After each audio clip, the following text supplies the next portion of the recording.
The doctor had a round mirror strapped to his forehead. The mirror reflected a beam of light from an operating lamp and sent it shining into Sally's mouth. Sally's eyes followed the doctor's mirror as he tilted her head back and forth, up and down. He couldn't seem to get the angle right. Sally stretched her mouth open as far as it could go. Finally, the doctor nodded. "It's a form of hemophilia. Your blood isn't clotting right, young lady. Here, you can sit up now." Sally was back in a doctor's office because of what happened at the barn the week before, when she snuck out that night with Ramsey. The escapade had really left its mark. Mama found Sally sprawled out on the bedroom floor the morning after, with blood crusted down her nightdress, practically dead. Or at least that's what Mama told her later. It was the worst attack she'd yet experienced. She had to stay in bed for days and days, and it warranted a trip to a specialist in Kansas City. But now that they sat in the specialist's examination room together, Mama didn't look very hopeful. She twisted her handkerchief. "Doctor, I just don't understand it. She heals up just fine when she gets normal cuts." "No, she doesn't. Her cuts probably bleed more than most people's do, and you're all just used to it. Now, I'll bet she had a grandma or grandpa who bled a lot, and nobody knew why." "No, sir, not exactly. Not that we noticed, at least." "You must have had some relatives like that, whether or not you noticed anything. You see, this disorder runs in families." The doctor turned again to Sally. "Honey, you're hemorrhaging, that's bleeding, in your nasal passages, that is, high up in your nose. And the blood keeps finding different paths to follow out of your eyes and nose and ears." "But that doesn't account for my fingernails," Sally said. The doctor ignored her. He started talking about blood transfusions. Sally stopped listening. She stared around the room, then fixed her attention again on the doctor's head mirror, which glinted with a sharp light each time he looked in her direction. Something about it wasn't quite right. Then suddenly the doctor faced her head on, and she could see it. The mirror no longer reflected the room. Instead, she saw a line of shivering black grass. It stretched across the length of the disc. It offered up a glimpse of the Mystic Prairie. Her heart began to pound, and she closed her eyes against the sight. She felt the churning dizziness that signaled the start of one of her episodes. She didn't want it to happen here. To see that black grass in a doctor's office. It felt like the unreality of the Mystic Prairie had followed her, past the bored receptionist, past the anonymous furniture in the waiting room, and onto this examination table with the doctor and his smug face. She still had her eyes closed when she heard her mother's cry, and she felt the blood run from her scalp, right where her hair joined her head. The doctor gasped. After that, he didn't really have anything else to say at all.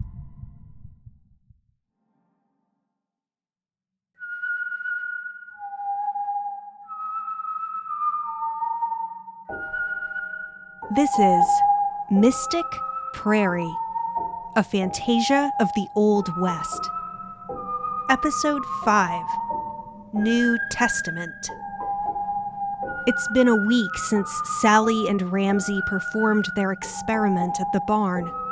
They discovered that they could open doors to the Mystic Prairie, but these doors make their symptoms flare up, and Sallie is starting to feel worried about Ramsey.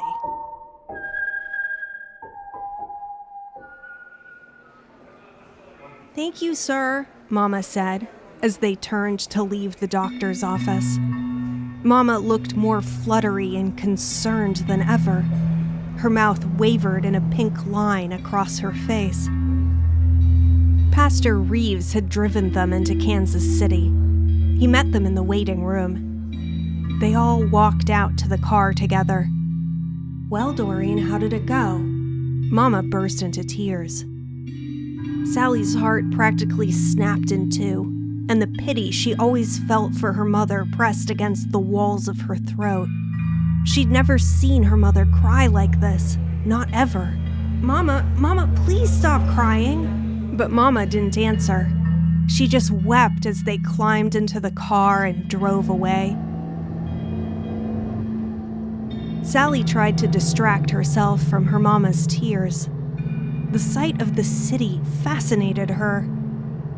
She saw the modern, hulking cement and steel buildings slide past the car window, and she put her face close up against the glass to try to see the tops of the skyscrapers. She had never been downtown before today. She liked how the city defied the Kansas flatland. It shaped itself up into the sky, and it seemed to tilt on its own special axis. "The buildings make me dizzy," Sally thought. But Mama wouldn't stop crying. In fact, Mama wept almost the whole way back to Laurel. Pastor Reeves talked carefully and kindly with her the entire time, all about how Sally didn't seem to be getting any better exactly, but that she did seem well enough at least to go to school. He said that Sally had a duty to try and live her life as best she could for as long as God saw fit to keep her here on earth. Everyone had the right to do that, and it wouldn't be easy, but children had to inhabit this world, even sick children. "That's what I'm trying to do. I'm trying to help her." "But you're keeping her at home, Doreen. It's true she's sick, but all the school teachers understand her condition." "They don't. They call it witchcraft. Everybody in town now, after that awful baseball game." "Not everyone. Whatever dark things have happened, she needs to live among other young people her own age. This is an important time in a girl's life when she starts to leave childhood behind. And if she's hindered in that now, it might affect her ability to be a good wife and mother later. I'm sure you understand that." Mama didn't answer him. She didn't say anything the rest of the drive. But the day after the visit to the specialist, Mama went up to Sally's room and knocked on her door, and she presented Sally with 6 quarters. She didn't meet Sally's eye. "Will you please run to the Piggly Wiggly and buy me a sack of flour, 6 eggs, and a bar of chocolate?" "Mama, you want me to go to the store?" "I can't keep you home anymore." But Mama's pale eyes lost themselves in the wallpaper. She seemed to speak the words to herself rather than to Sally. "Go on and go to the store, please." So Sally went to the store. A gurgling delight filled her heart the moment she stepped outside. Free from Mama, free to get back to herself again. Sally wanted to run all the way to the Piggly Wiggly, quick and happy and ready to move after a year of keeping still. But of course she couldn't let herself do it. Running would bring on her illness. So she walked down the street, not fast, not slow. Out of bed, yes, but not really free. Not like it used to be back before. But still, she had to do something. She had to feel something good after all this time. She wondered if she might go to Caldwell's soda fountain and at least look in the window and maybe even buy a shake with some of the money. Then she would go to the store and do just what Mama asked. She decided to make a little detour. When she saw Caldwell's down the street, Sally could resist no longer. She dashed up to the building. The quarters jingled joyously in her hand. But she didn't go in, because there at the picture window sat Ramsey, right at their old spot. His eyes widened when he saw her. She waved, but before she could even get the door open, Ramsey leapt from his seat and ran out to her. "Sally, quick!" Ramsey grabbed her arm. He dragged her around the side of the building. Hey, what's going on, Ramsey? They stopped in front of the cellar door. Ramsey's eyes darted around. He looked like he wanted to skitter off and hide under a floorboard. I can't be seen talking to you, or I'll really catch it. What are you doing here, Sallie? I heard you nearly died. Well, I got better. And guess what? Mama's gonna let me go back to school next year. And I can go out and play again. We can even see each other at lessons. And, Sallie trailed off. Ramsey looked awful. His skin gripped his skull, vice-like, and his eyes puckered around the edges. She wondered if he might be in pain. What's the matter, Ramsey? I know I've been sick, but you don't look so good yourself. I'm not so good myself. And Mother's been really, he swallowed, hard to handle. Never mind her. We'll get to see each other all the time now. I'll be back at school in just a month. Ramsey didn't answer. He only stared at her, and his eyes filled with a pleading hunger. What's wrong, Ramsey? Nothing. Listen. I've been sick because I've been running experiments on the prairie. Every time I open a door, it makes my symptoms flare up. You've been opening doors by yourself? Yes, and I've found out some things. He reached into his pocket and he pulled out a little drawstring sack. He shoved it in her hand. Just look at this. We need to talk. I'll come by your house again next week. I just have a few more experiments I want to run. Ramsey, can't you just tell me now? Next week. Ramsey backed away from her, then turned the corner out of sight. Sallie leaned against the wall of the soda fountain, and she reached into the drawstring bag. She pulled out a small jar capped with a diamond glass cork, a perfume bottle.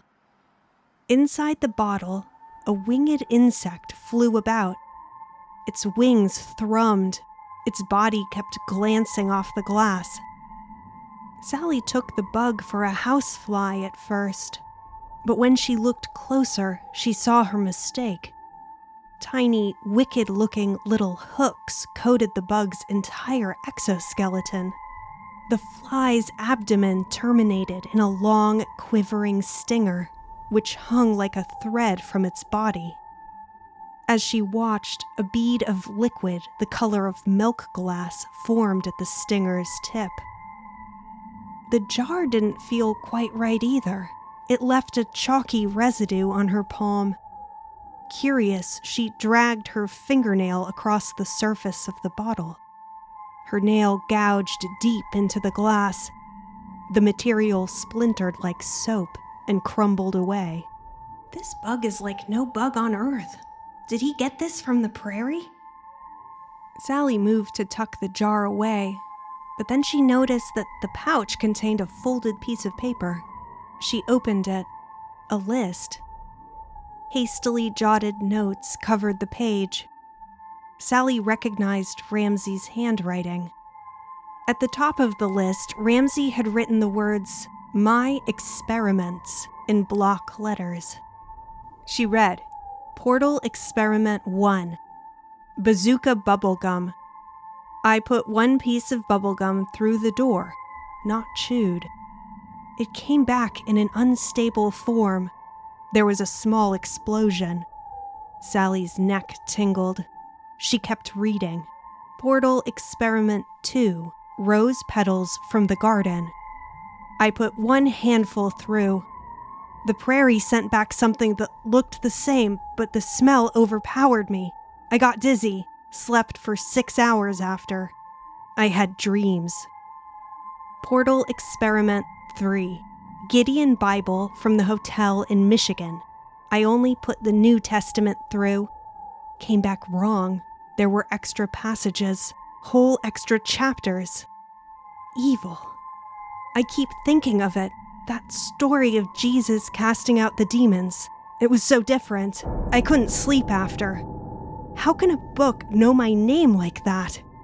I burned it. Sallie looked up. She was alone in the little alley.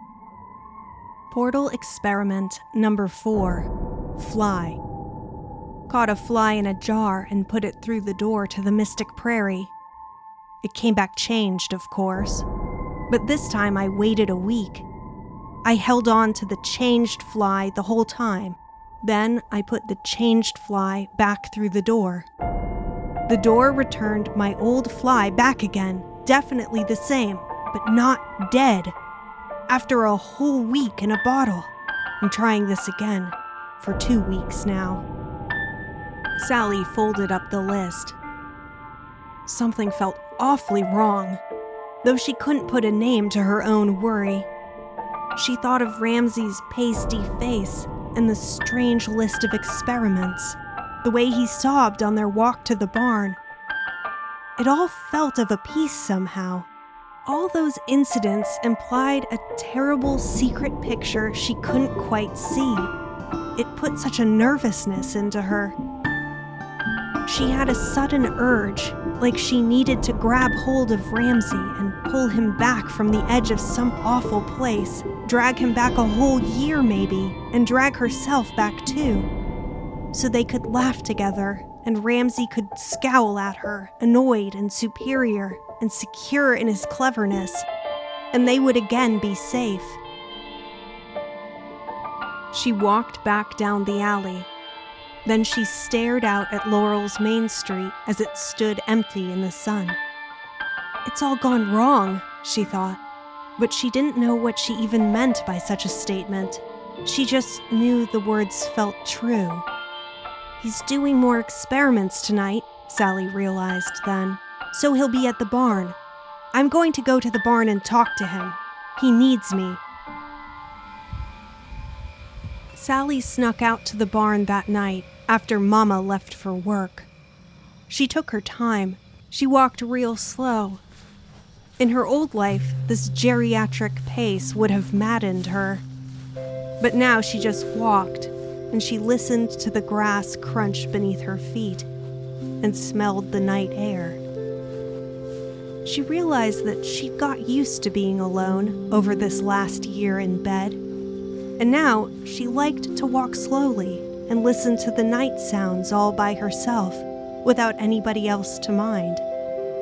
She found the barn easily in the moonlight, left the road, and crept up to it. "Ramsey, are you in there?" she said. Ramsey appeared in the ruined door. "What are you doing here?" "Sallie, you should keep back. I'm opening doors to the prairie. It's gonna make you sick." "It's making you sick, Ramsey, but I don't get sick the same way you do." Sallie walked up to the barn. The giant basket sat on the dirt floor. Ramsey stood beside it. She could tell she'd caught him in the middle of an experiment. His face looked powdery white. Sallie stared at the giant basket. "That basket again." "Never you mind it. What do you want?" Sallie searched for the words. "Ramsey, I don't think you should do these experiments any longer. I don't think we should fool around with those doors. I think we should leave the Mystic Prairie alone and try to be as happy as we can." "Stupid. Have you forgotten about Tom? We have to learn more. We don't want to fall over dead like him." "I don't think we will. Tom, I think he accidentally opened a door during the game with those flickering lights in a circle. But he just died." Sallie rubbed at her eyes. "He fasted the hardest of all of us. He gave more to the prairie than we did. I think when he opened a door to the prairie, it made him sick enough to kill him, but not us." Ramsey kicked at the dirt. "I thought you wanted to learn all about the doors to the Mystic Prairie. You wanted to try and get better, remember?" "I don't think that now. The prairie isn't going to help us." "How do you know, Sallie?" "I just do. Listen, I was thinking about all this, and I realized we're set to have a great year next year. We'll be together in school. We don't need the prairie. We shouldn't meddle with it anymore. We should just leave it alone. We can go back to the way it was and be happy." Ramsey's face twisted. "We can't go back. I'm not going to get to see you next year. Mother's marrying Dr. Blanc. We're moving to Chicago in about a week." Sallie gaped at him. "What?" "It's true." "Why didn't you tell me?" Ramsey just shrugged. Sallie couldn't believe it. Nothing ever went right for her anymore. and now Ramsey would go away. And then Sallie saw that Ramsey was shaking. Tremors passed through his arms, his hand. He looked like he might fly to pieces. We won't get to play together ever again, Sallie. I'll be alone with the doctor and my mother. There's something wrong with her. She's gone all stiff, and she grinds her teeth, and she thinks people want to poison her. And the worst thing is, he covered his face with his hands. Ramsey, please just tell me. Ramsey's whole body crumpled. He curled for a moment in misery. He gestured at the basket. Sallie walked over and opened the lid. Hockey Pot, Ramsey's old lady calico cat, lay curled up on a pillow within. She chortled gently at the sight of them. Ramsey reached inside the basket and began to stroke Hockey Pot on the nose. A creaky old cat purr rumbled out from the basket. Ramsey burst into tears. Mother wants to put Hockey Pot to sleep. Mother wants to kill her, but Hockey Pot isn't even sick. She's just old, but she's healthy. Sallie, I swear she is. She even chases string still. Mother says she can't survive the trip to Chicago, but she can.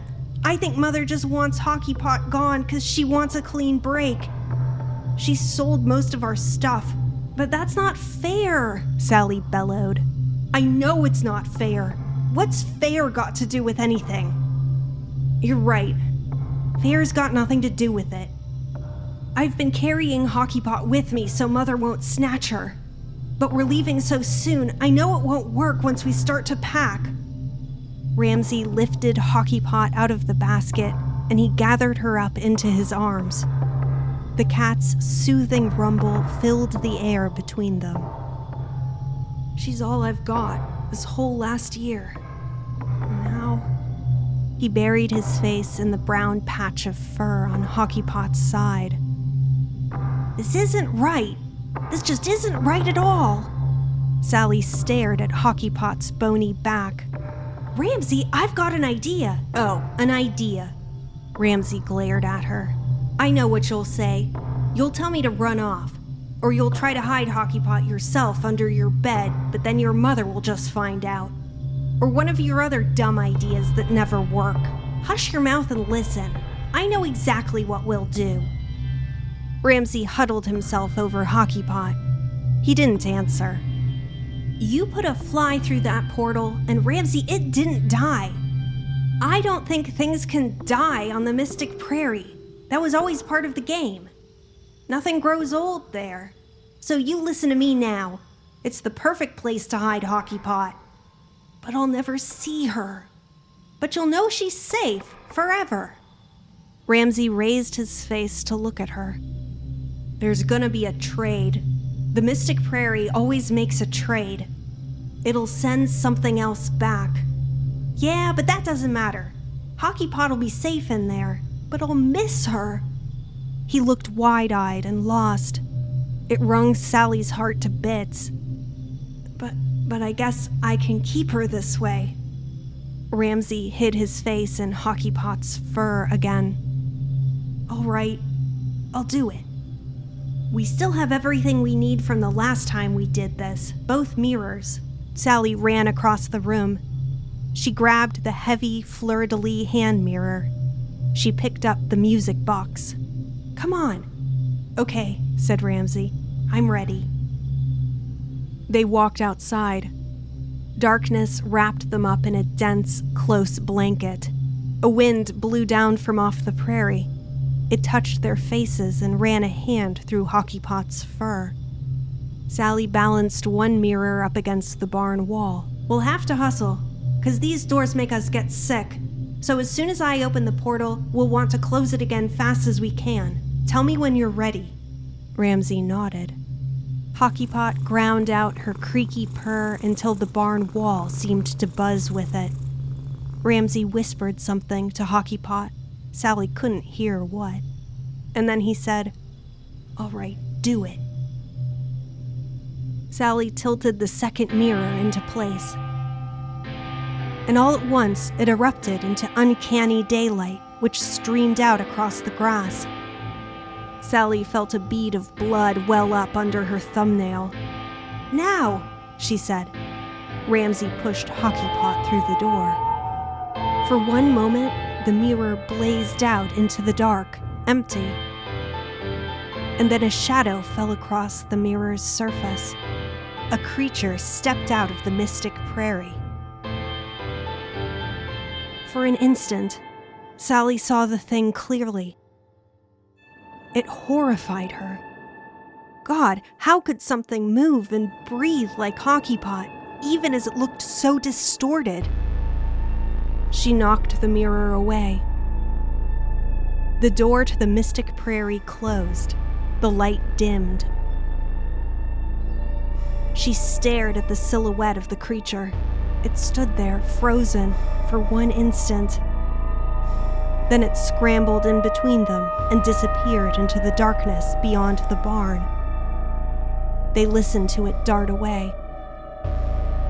Ramsey dropped his face into his hands. He let out a wail that ended in a sob. And then he wept. Sallie wanted to comfort him, but she didn't know how to do it or what to say. She felt like she didn't have any softness or comfort left in her. Instead, she felt oppressed by that same awful feeling. She sensed that cloud of impending danger, a threat she only half understood, just beyond her own perception, but present and drawing near. Out on the prairie, dashing through the dark, she imagined the creature as it ran through its new and terrifying world. She thought of Ramsey on his last drive out of town.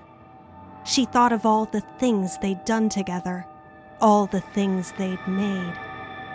And she prayed to the monster, or to Ramsey, or to herself. Please, please, don't come back.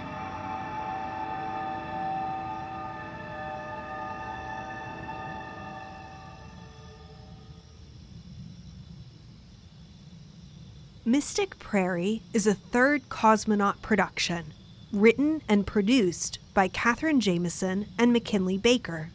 Performed by Katherine Jameson and with music by the same. Editing by McKinley Baker. If you like what you've heard and you want to support us, please help us get the word out and recommend this podcast to your friends. Thanks for listening.